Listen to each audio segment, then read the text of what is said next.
우리가 11월 암송 구절을 말씀을 통하여 믿음은 바라는 것들의 실상이요 보이지 않는 것들의 증거입니다 라고 하는 이야기를 나눴죠. 이 말을 우리는 이렇게 풀었습니다. 믿음이라고 하는 건 내가 내 자신을 못 믿어요. 그래서 어떻게 해요? 하나님께 그 모든 것들을 맡기는 것이 믿음이라는 겁니다. 이 얘기를 이렇게 말할 수 있죠. 우리가 성경의 말씀을 통하여 하나님을 알아갑니다. 하나님을 알기 때문에 하나님께서 하시는 말씀이 어떻게 되는 거예요?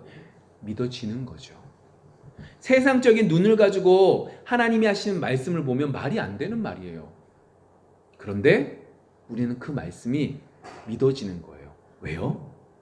우리 자신이 그것을 믿는 주체가 되는 것이 아니라 하나님이 어떤 분이신지 하나님을 믿기에, 하나님을 알기에, 하나님을 믿기에 하나님이 하시는 말씀이 믿어지는 거죠.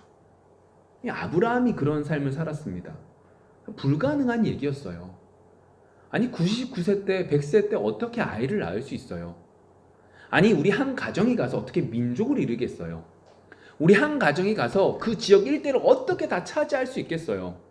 아브라함은 죽을 때까지 그가 차지한 땅은 얼마 되지 않았어요. 그가 가지고 있었던 자녀는 이삭 한 명밖에 없었어요. 그러나 아브라함은 믿었어요. 하나님이 하셨거든요. 하나님이 그 말씀을 하셨거든요. 그럼 그 말씀은 이루어져요. 그것이 우리의 믿음의 선진 아브라함의 모습이었고, 그 아브라함의 모습을 통하여 우리도 그러한 삶을 살아가려고 하나님은 아브라함을 통하여 말씀하셨기에 우리도 믿는 거죠. 그것이 성경 속에서 말하고 있는 믿음이고, 그러한 믿음이 우리의 삶 속에 하나씩 하나씩 늘어가며 성숙되어져 가는 우리 모두가 되어지기를 소망합니다. 그런 면에서 오늘 우리는 쉽게 오해할 수 있는 부분들을 좀 살펴보기를 원합니다. 어떤 부분을 오해하느냐? 이겁니다. 우리가 이렇게 말씀을 받았잖아요. 이걸 우리는 알아요. 그리고 입으로도 고백합니다. 믿음은 이겁니다. 바라는 것들이 실상에 보이지 않는 것들의 증거입니다. 선진들이 그렇게 살았습니다. 이렇게 생각 속에 머릿속에 알고 있고 말하고 고백한다고 해서 이것이 진짜 믿음 있는 것이라고 오해하며 살아간다는 거죠. 오늘 그 부분에 있어서 예수님께서 변화산에서 내려오셔서 제자들을 만나시고 그 사람들에게 하신 말씀을 통하여 우리 속에 진짜 믿음이 있는가? 입으로만 그러고 있는 건 아닌가? 그러한 부분들을 좀 살펴보기를 원합니다. 오늘 말씀은 간질에 걸린 아이가 나타납니다. 그 아이를 고쳐달라고 그의 아버지가 왔고, 그 아버지와 관련되는 여러 가지 일들을 통하여 이제 예수님께서 우리에게 중요한 말씀을 하시는데, 그 말씀을 다루기에 앞서서 예수님께서 그러한 시점에 예수님은 어디가 계시는가라고 하는 부분을 좀 살펴봐야 되는 거예요. 지금 조금 전에 말했던 이 간질에 걸린 이 아이를 데리고 온 이 아버지와 관련되는 이 사건은 산 아래에서 제자들만 있었을 때의 사건이고, 그때 예수님께서는 높은 산, 우리가 알고 있는 변화산에 올라가셔서, 그 산이 어떤 산인지 모르지만 변화산, 변했다고 해서 변화산이라고 그러고, 그 변화산에 올라가셨을 그 예수님과 예수님의 사건을 먼저 좀 살펴봐야 된다는 거죠. 예수님께서는 베드로와 야고보와 요한을 데리고 산에 올라가십니다. 높은 산에 올라가십니다. 그리고 그 속에서 예수님의 모습이 변형되시죠. 얼굴이 해같이 빛났고 옷이 빛과 같이 빛났다 희어졌다 라고 말합니다. 그리고 모세와 엘리야를 만나시고 이야기를 나누시죠. 그 모습을 그 제자들이 봅니다. 제자들은 예수님께서 어떤 영광스러운 모습으로 나중에 계실지를 먼저 목도할 수 있었던 거예요. 그리고 하늘에서는 소리가 납니다. 내 사랑하는 아들이요, 내 기뻐하는 자다, 너희들은 그의 말을 들어라. 여러분들이 만일 제자라고 생각을 해보십시오. 우리가 정말 원하는 삶을 지금 그 제자들은 누리고 있는 겁니다. 예수님께서 어떻게 해요? 예수님과 함께 거하고, 그리고 어떻게 해요? 하늘에서 성부 아버지의 소리가 들립니다. 이게 얼마나 좋았냐면 베드로가 뭐라 그래요? 여기가 좋다는 거예요. 집을 짓고 한 명은 예수님, 한 명은 모세, 한 명은 엘리야와 함께 집을 짓고 살았으면 좋겠다는 거예요. 천국의 삶인 거죠. 너무너무 좋은 삶을 그곳에서 그 현장 속에 그들은 있었던 겁니다. 그곳에는 믿음이 필요 없어요. 왜 그렇죠? 그렇게 믿었던 것이 현실로 보여지는 거예요. 너무 좋은 것들을 누리는 거죠. 근데 정말로 더 중요한 건 어디에 있어요? 그렇게 큰 은혜를 누렸는데 예수님이 제자들과 함께 산에서 내려온다는 게 중요해요. 이유가 있다는 거죠. 여러분, 우리가 지금 이 자리에 있는 것도 이유가 있습니다. 제자들에게 3명의 제자들이지만 그것들을 맛보게 하신 것은 우리에게 어떤 의미가 있냐면 우리는 성령을 통하여 천국을 맛보는 삶을 살아갑니다. 천국을 맛보는 삶을 살았기에 성령이 우리 속에 강력하게 역사하실 때 아무리 안 좋은 환경 속에서도 기쁨을 누리고 평안을 누린다는 게 뭔지 알아? 그렇다면 저 천국, 오늘 말씀 속에 말하는 이 3명의 제자들이 맛봤던 예수님과 함께 동행하고 그리고 하늘에서 소리가 나오고 너무나 기쁨을 누리는 그 천국이 어떠한지를 조금이나마 맛보아 우리는 어떻게 살아가는 거예요? 믿음으로 저 천국을 소망하며 살아갈 수 있는 축복이 우리에게 있음을 알아? 살아갈 수 있게 이 3명의 제자들을 통해 이것을 맛보게 하신 거죠. 너무너무 큰 소망이 우리 속에는 있습니다. 이 땅을 살지만 이 땅에 너무 부러운 사람들이 너무나 많지만 우리는 이 땅이 전부가 아니라 저 천국, 예수님과 함께 동행해서 예수님과 함께하고 그리고 예수님의 모습이 변화된 것들을 보고 그리고 하늘에서 그 소리가 나고 그 여러 가지들 속에 너무너무 기뻐했던 그 베드로와 같은 그러한 것들을 소망하며 살아갈 수 있다라고 하는 것이 우리에게 천국 소망이 되는 거죠. 그 믿음을 가지고 살아가는 겁니다. 자, 그리고 이 사건이 일어납니다. 산 밑에 내려왔더니 사람들이 모여있죠. 그리고 오늘 우리가 읽었었던 본문 속에서 어떻게 한 사람이 와서 무릎을 꿇고 자신의 아들을 낫게 해달라는 거예요. 간질이 걸렸어요. 그래서 불이나 물이나 아무데나 쓰러져요. 불에 쓰러지면 화상이 입을 것이고 물에 쓰러지면 익사해서 죽을 거예요. 접신물에도 코 박고 죽는데 물속에서 있다가 훅 떨어지면 죽음밖에 없잖아요. 그러한 상황 속에서 너무나 무서워서 제자들에게 와서 고쳐달라고 했더니 제자들이 못 고쳐주는 거예요. 이제 그러한 사건들이 있었던 거죠. 이제 그러한 사건 속에서 예수님이 이렇게 말씀하십니다. 17절의 말씀이에요. 예수께서 대답하여 이르시되 믿음이 없고 패역한 세대여, 내가 얼마나 너희와 함께 있으며 얼마나 너희에게 참으리요, 그를 이르고 데려오라 하시니라. 오늘 뭐라고 예수님께서 제자들과 그곳에 있었던 사람들을 책망하시죠? 믿음이 없고 패역한 세대여라고 말을 합니다.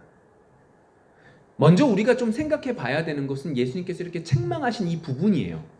근데 여러분, 믿음이 없고 패역한 세대여라고 하는 것들은 예수님만 말씀하셨던 얘기가 아니에요.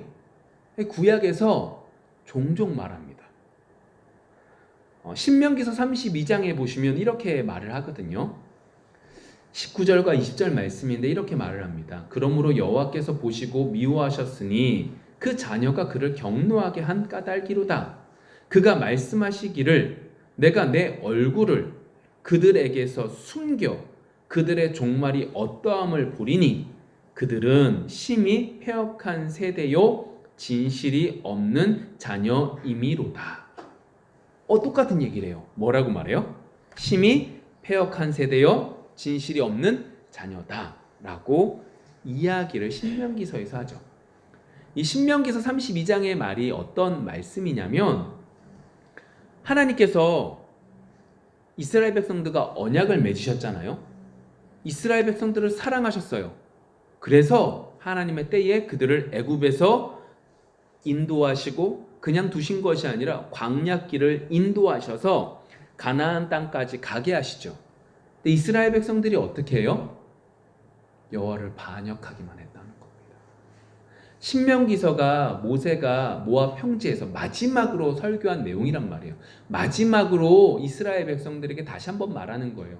이스라엘 백성들, 너희들을 하나님은 사랑하셔서 어떻게 해요? 그들을 애굽에서 이끌어내셨고 광야길을 이끌어내시고 지금까지 오지 않았냐? 그런데 너희들이 뭐 한 거예요? 패역했고 반역했고 우상을 섬겼고 그리고 악을 행했었던 것밖에 없다. 그래서 뭐라고 말씀하시는 거예요? 믿음이 없고 패역한 세대다 라고 책망하실 때 이 말씀을 하셨어요. 여러분 재밌지 않아요? 이스라엘 백성들이 출애굽했던 이 이스라엘 백성들은요, 하나님이 일하심 속에 있었던 사람들이에요. 하나님이 끄집고 인도하셨던 그 사람들인데 그들에게 예수님께서, 지금 하나님께서, 여호와 하나님께서 뭐라고 말씀하세요? 믿음이 없고 패역한 세대, 진실이 없는 자녀라고 말씀하고 있는 거죠. 하나님을 알고 있었던 사람이에요. 하나님을 알고 있는 사람에게 지금 뭐라고 그래요? 패역한 사람이라고 말하는 거예요. 믿음이 없는 사람이라고 말하는 거예요. 진실함이 없는 자녀라고 말하고 있는 거죠. 이렇게 말하고 있는 게 끝나는 거 아니에요. 구약에서 이스라엘 백성들 출애굽한 백성들에게만 말씀하셨구나. 아니에요. 시편에 보시면 78편에 이렇게 말하거든요. 7절과 8절입니다.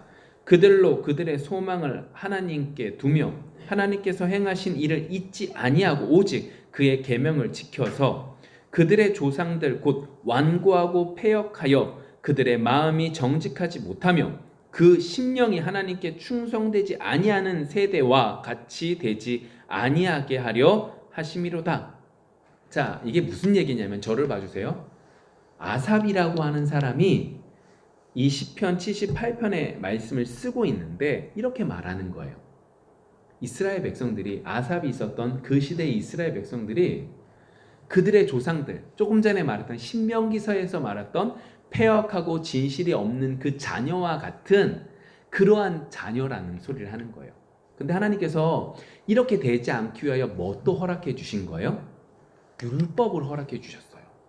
근데 그 율법을 주셨음에도 불구하고 이 율법을 잘 지키면 너희들이 이렇게 되는 것이, 패역한 세대로 살아가는 것이 아니라 하나님이 축복한 자녀로 살아가게 될 것이라고 말씀하셨음에도 불구하고 그들이 여전히 뭐 하고 있는 거예요? 그 광야길에 살았던 그 이스라엘 백성들과 동일한 모습을 하고 살았다라고 하는 얘기를 하는 거죠. 그러면서 그 구체적인 얘기를 17절부터 말하거든요. 그들은 계속해서 하나님께 범죄하여 메마른 땅에서 지존자를 배반하였도다.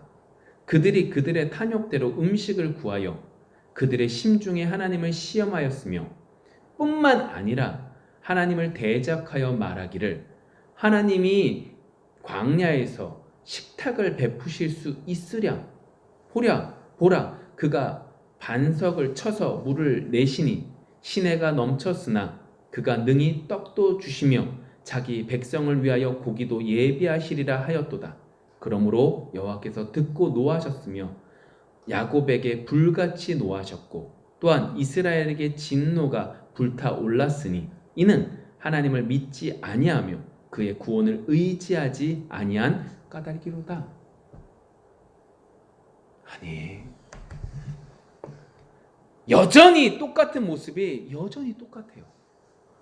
출애굽했을 때나 아삽의 때나 똑같이 패역한 세대인 거죠. 똑같이 하나님을 알고 있지만 하나님이 원하시는 대로 가는 것이 아니라 뭐 한 거예요? 자기 멋대로 가는 거죠. 근데 이렇게 패역한 세대 속에서 시편에서 아삽은 이렇게 끝나지 않아요. 그럼에도 불구하고 이들이 이렇게 패역한 세대임에도 불구하고 그 긴 시간 속에서 버틸 수 있었던 이유가 어디에 있었을까요? 아니, 여전히 패역하고 예수님 시대도 또 패역하거든요. 똑같은 얘기를 해요. 그럼에도 불구하고 이 긴 시간 동안 이 세대, 이 이스라엘 백성들이 망하지 않을 수 있었던 것은 38절과 39절. 오직 하나님은 긍휼하심으로 죄악을 덮어주시어 멸망시키지 아니하시고 그의 진노를 여러 번 돌이키시며 그의 모든 분을 다 쏟아내지 아니하셨으니 그들은 육체이며 가고 다시 돌아오지 못하는 바람임을 기억하셨음이니라. 이게 무슨 얘기냐? 여전히 패역한데 하나님이 어떻게 하신 거예요? 긍휼을 베풀어 주셔서 뭐 할 수 있는 거예요? 버틸 수 있었던 거죠. 여러분, 제가 지금 구약에 있는 이 두 가지 패역한 시대에 대한 얘기를 한 걸, 그리고 긍휼에 대한 이야기들을 넘기시면 안 돼요. 이것이 되게 중요한 부분이에요. 자, 그런데 이러한 것들 속에서 여전히 패역한 구약의 시대 속에서 마무리가 돼요. 그들은 분명히 하나님을 알았거든요. 근데 신약 시대에서 제자들에게 예수님이 똑같은 얘기를 또 하세요. 이번에는 왜 예수님께서 이렇게 똑같은 말씀을 하신 거죠? 왜 패역한 세대라고 말씀하시는 거죠? 오늘 성경 20절에 말합니다. 뭐 때문이래요? 믿음이 작다라고 말씀하시죠. 그런데 17절의 말씀을 따라서 보면 믿음이 작다라고 하기보다는 뭐라고 말하는 게 좀 더 맞을까요? 믿음이 없다라고 말하는 게 조금 더 맞을 것 같아요. 그러니까 이 작다라고 하는 해석을 없다라고 하는 의미로 받는 경우들이 더 크더라고요. 여러 사람들이 말이. 그래서 제가 제목을 이렇게 말하는 거예요. 너희 믿음이 작기 까닭이니라가 아니라 너희 믿음이 없는 까닭이니라 라고 바꾼 게 그렇기 때문이죠. 그러면서 이제 예수님께서 하시는 말씀이 뭐예요? 겨자씨만한 믿음, 그러니까 작은 믿음이에요. 그 작은 믿음이면 뭘 이루는 거예요? 불가능한 것들도 못할 것이 없다라고 하는 말씀이 오늘 말씀인 거죠. 그럼 여기서 왜 예수님께서는 이 제자들에게 믿음이 없다라고 하는 얘기를 하는가요? 왜 구약에 있는 사람들이 하나님의 기적을 맛보고 하나님의 일하심 속에 있었던 출애굽했던 사람들, 아삽이 살았던 시대가 부흥의 시대였단 말이에요. 그럼에도 불구하고 그 시대 속에 있는 사람들이 패역했었던 이유, 이 모든 이유가 어디에 있었을까요? 하나님을 몰라서요? 아니요. 지금 예수님이 이렇게 말씀하셨던 이 모든 것들의 모습은 동일한 한 가지가 나타나요. 그게 뭐냐? 자신이 원하는 대로 이루어지지 않을 때 우리는 뭘 찾아요? 우상을 찾아요. 내가 원하는 것이 이루어지지 않을 때 우리는 어떻게 해요? 다른 무엇인가를 찾아. 그때 하나님은 우리에게 뭐라고 말씀하시는 거예요? 패역한 세대라고 말씀하시는 거예요. 자, 그러면 이것들을 가지고, 이 생각들을 가지고 오늘 본문을 볼게요. 19절과 20절. 그때 제자들이 조용히 예수께 나와 이르되 우리는 어찌하여 쫓아내지 못하였나이까? 이르시되 너희 믿음이 작은 까닭이니라. 진실로 너희에게 이르노니 만일 너희에게 믿음이 겨자씨 한 알만큼만 있어도 이 산을 명하여 여기서 저기로 옮겨지라 하면 옮겨질 것이요 또 너희가 못할 것이 없으리라. 여러분, 이 이야기를 보는데 제자들은 이 말씀 전에 귀신을 쫓아낸 적이 있어요. 그러니까 성경 속에서는 이 귀신이라고 하는 것이 이제 질병으로 아픈 것과 이것들을 이제 혼용해서 사용하기도 하는데, 오늘 분명히 제자들은 이전에 병을 고친 적도 있고 귀신을 쫓아낸 적이 있어요. 그때가 언제냐면 예수님께서 12명의 제자를 보내실 때 이제 마태복음 10장에서도 그 부분이 나타나죠. 그리고 70명의 제자를 보낼 때도 누가복음에서도 동일하게 그러한 능력이 있었죠. 예수의 이름으로 나가서 쫓아내니까 항복했습니다 라고 얘기를 해요. 예수님이 뭐라고 화답하세요? 야, 너희들이 그럴 때 마귀가, 사탄이 하늘에서 떨어지는 걸 내가 봤다. 너희들이 귀신이 쫓아낸 것 때문에 기뻐하지 말고 너희들이 하늘의 생명책에 기록되어 있는 것을 기뻐해라 라고 말씀하시는 장면들이 충분히 나와요. 근데 왜 지금은 못 쫓아내는 거죠? 믿음이 작기 때문이다. 믿음이 없기 때문이다. 너희들이 패역했기 때문이다. 너희들의 생각대로 되지 않을 때 너희들이 뭐 했기 때문이다? 하나님을 찾는 것이 아니라 다른 무엇인가를 찾았기 때문이다 라고 하는 이야기들을 쭉 하는 거죠. 자, 이러한 얘기예요. 근데 여기서 우리 조금만 더 가볼게요. 이 본문이 그대로 마가복음에서도 나타나요. 이해되셨죠? 변화산에서 예수님께서 역사하셨고 예수님께서 변화되셨고 그리고 그 모습이 있었을 때 제자들이 밑에서 간질 걸린 귀신 들린 사람을 아이를 고쳐주지 못하는 사건들이 마가복음에서도 동일하게 나타나요. 근데 마가복음에서는 이렇게 말하거든요. 마가복음 9장 21절과 24절 읽겠습니다. 제가 읽을게요. 예수께서 그 아버지에게 물으시되 언제부터 이렇게 되었느냐 하시니 이르시되 어릴 때부터니이다. 귀신이 그를 죽이려고 불과 물에 자주 던졌나이다. 그러나 무엇을 하실 수 있거든 우리를 불쌍히 여기사 도와주옵소서. 예수께서 이르시되 할 수 있거든이 무슨 말이냐? 믿는 자에게는 능히 하지 못할 일이 없느니라 하시니 곧 그 아이의 아버지가 소리를 질러 이르되 내가 믿나이다. 나의 믿음 없는 것을 도와주소서 하더라. 자, 우리가 좀 전에 봤던 본문 속에서는 그의 아버지와 예수님이 대화한 장면이 없어요. 그런데 오늘 마가복음의 말씀 속에서는 아버지와 그의 예수님께서 대화하는 장면이 나오죠. 이 아버지 역시도 믿음이 있었어요, 없었어요? 없었어요. 왜 더 없었냐? 이분이 고쳐주실 수 있어 라고 하는 마음으로 왔는데 그의 제자들이 고치지 못하는 걸 보고 예수님에 대한 확신이 완전히 떨어진 거예요. 그래서 뭐라고 말해요? 예수님께 고치실 수 있으면 좀 고쳐주세요 라고 얘기를 하는 거죠. 그랬더니 예수님이 뭐라고 그래요? 할 수 없으면 무슨 말이냐, 믿는 자에게 능침이 없더니 없다라고 말하니까 이 아버지가 뭐래요? 납작 엎드려요. 저의 믿음 없음을 불쌍히 여겨주세요, 도와주세요 라고 하는 얘기를 하죠. 그랬더니 어떻게 해요? 예수님께서 고쳐주시고 그때 제자들에게 분명히 마태복음에서는 믿음이 없음에 대한 문제를 삼았다면 누가 이 마가복음에서는 뭐에 대한 얘기를 할까요? 기도에 대한 얘기를 해요. 기도 외에 이런 유가 나가지 않는다 라고 얘기를 하는 거죠.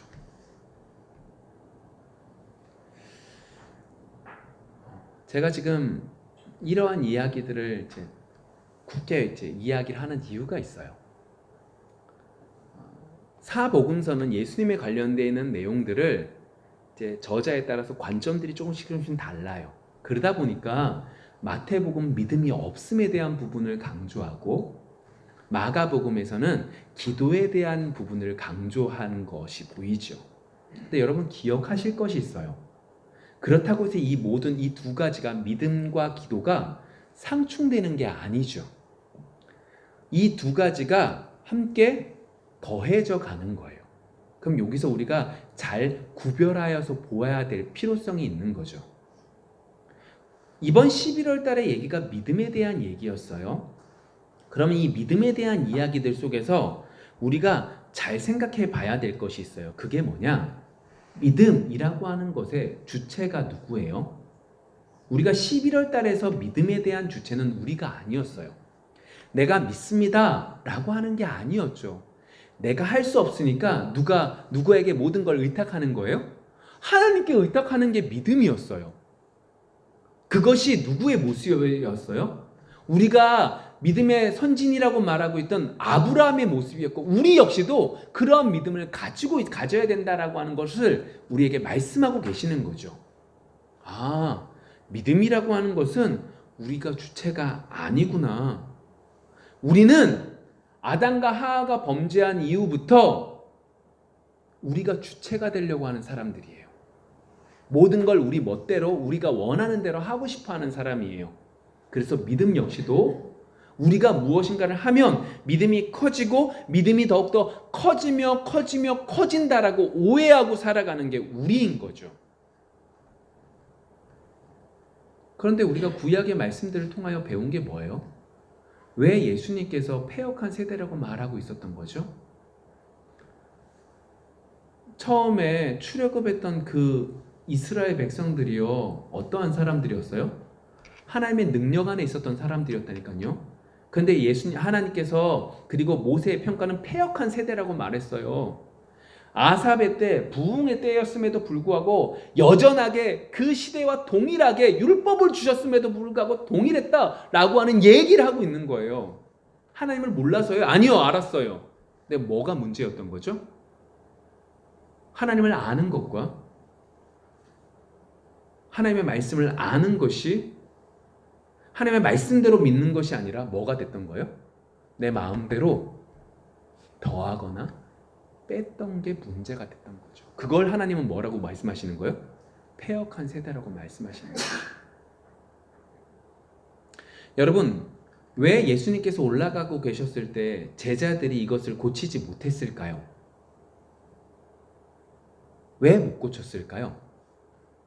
적나라하게 말하면 예수님이 옆에 없어서예요. 왜 그런 거죠?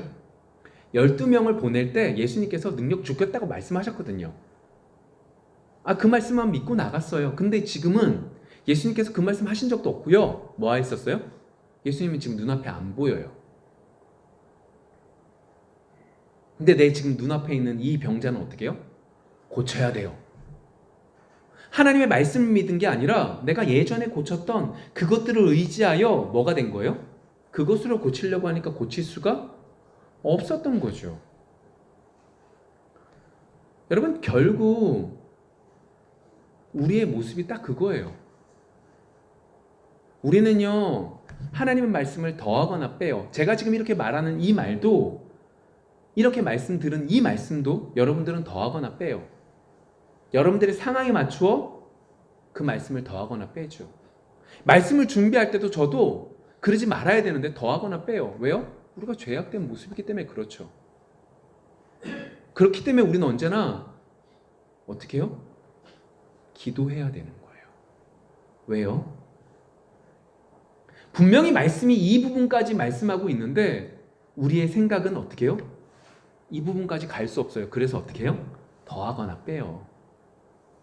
더하거나 빼는 게 우리의 욕심인 거죠. 우리의 마음인 거죠. 그걸 예수님께서 뭐라고 말씀하세요? 패역한 세대라고 말씀하세요. 그래서 우리에게 뭐가 필요한 거예요? 기도가 필요한 거예요. 하나님의 말씀대로 더하거나 빼지 않고 그 말씀대로 믿기 위하여 기도가 필요한 거죠. 여러분, 열심히 기도하십시오. 그 기도를 통하여 세상에서 말하는 것들이 이루어지는 소원이 아니라 하나님의 말씀하신 대로 이루어지기를 믿고 나아갈 수 있는 그러한 믿음이, 온전히 하나님께 의탁할 수 있는 믿음이 우리 것이 될 수 있도록 간절히 기도할 수 있는 여러분들이 되어지기를 소망합니다. 근데 여러분, 이러한 것들을 받는다고 해서 진짜 이렇게 되나요? 이러한 것들을 다시 한번 결단했다고 되나요? 안 돼요. 그 모습을 우리는 22절과 23절에서 그대로 봐요. 갈릴리에 모일 때에 예수께서 제자들에게 이르시되 인자가 장차 사람들의 손에 넘겨져 죽임을 당하고 제3일에 살아나리라 하시니 제자들이 뭐예요? 매우 근심했다. 야, 너희들 하나님, 내가 말하는 이 말을 더하거나 빼지 말고 그대로 믿어 라고 말하는데 여전히 제자들은 뭐예요? 근심해요. 근데 여기서 중요한 게 있어요. 뭐가 중요하냐면 마가복음에서 그의 아버지가 어떻게 해요? 너 믿음 없어. 야, 안 되는 거야. 믿는 자에게 능심 없어 라고 말하니까 이 사람이 뭐라 그래요? 아버지가? 맞습니다. 저희 믿음 없으면 불쌍히 여기셔서 날 도와주세요.